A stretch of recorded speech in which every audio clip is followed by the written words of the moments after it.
This year, our next guest not only starred in the blockbuster film Wayne's World, but he also reached new heights on Saturday Night Live. Take a look now at this man at work. I will never raise taxes again, and I mean never. Never, ever, ever, never, ever again, and I mean never, ever, ever, never, ever, never. Now, can we talk about deficit? While we've been here jabbering, our deficit's increased by $500,000.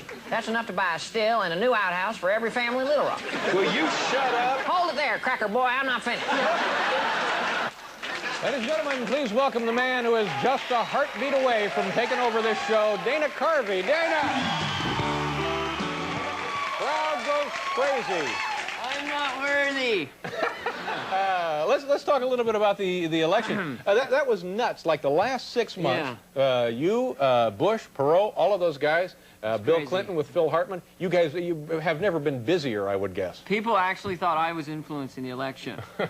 People were cutting in going, who should I vote for? Let's see what the church lady man does. People were calling me. Journalist Ted Koppel called me at home. I'm Ted Koppel, and this is a phone call. That's the only impression that actually hurts my face to do. You know that? Don't try it at home. No, it was crazy. Perot called me and wanted me to... I thought these guys would get mad at me because it's, you know, we make fun of these guys. But Perot called the day of the election. Said, come on down to Dallas. It's going to be a hootenanny. Yeah.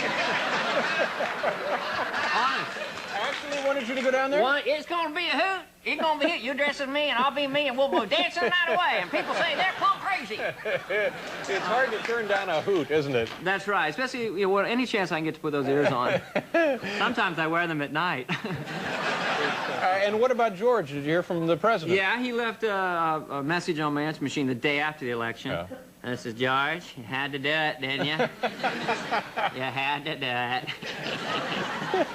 So what? Kind of bad. Well, he actually holding you responsible for it then? That was sort of the gist of the joke I was going for, yeah. I see.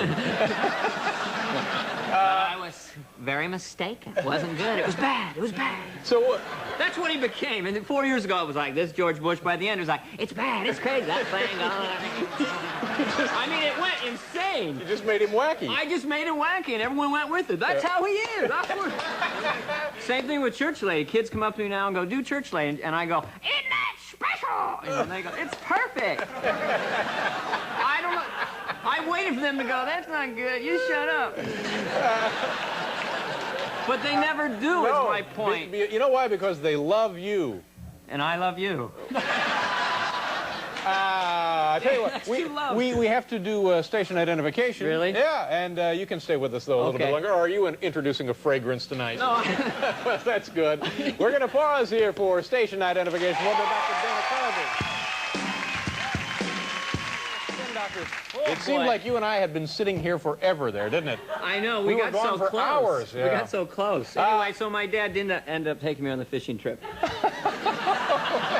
I'm glad to hear that. Okay. Speaking of your dad and your family, now that since you were the one who was doing the George Bush and the Ross Perot, one was not reelected, one was not elected. Are they worried about your future career? People on the street have been stomping you. What are you getting really like in tears? Getting close? What are you gonna do, man? Bush is out of there. What are you gonna do?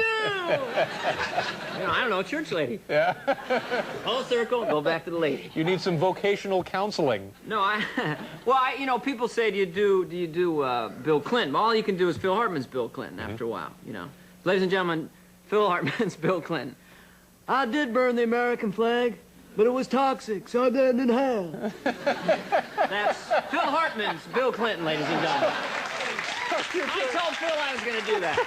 You're kind of parasitic there with your impressions. You're bottom feeding. Well, you're doing other impressions others are doing. Yeah, I mean, I got to Bush first, and I took him out there a while, but now Phil's turn to do the president, and I did call him at about 3:30 a.m. on election night with a conciliatory phone call. Well, that was very gracious of you. Saying it's all... My wife was in tears. My parents had to leave the room. It was a big night for us.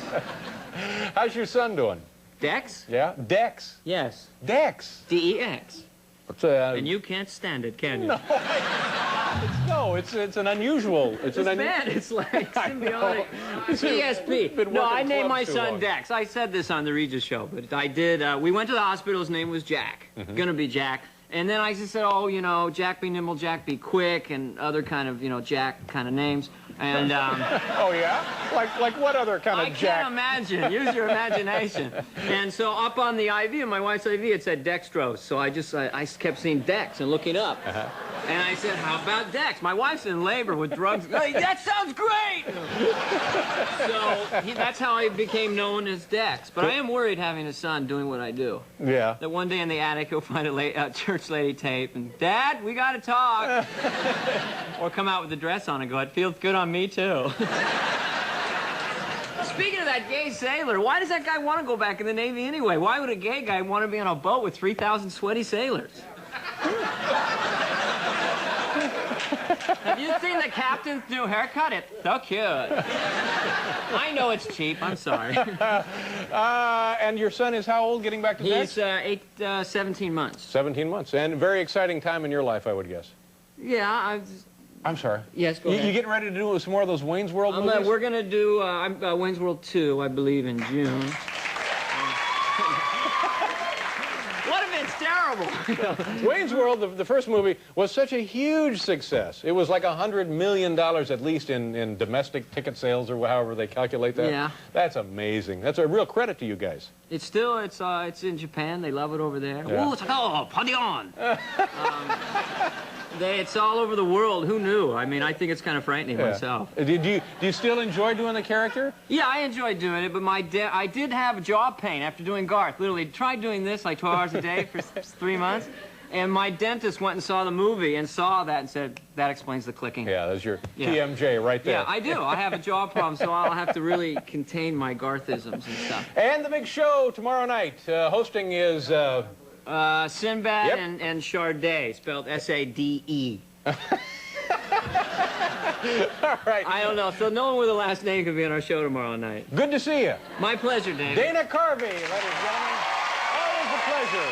We'll be right back.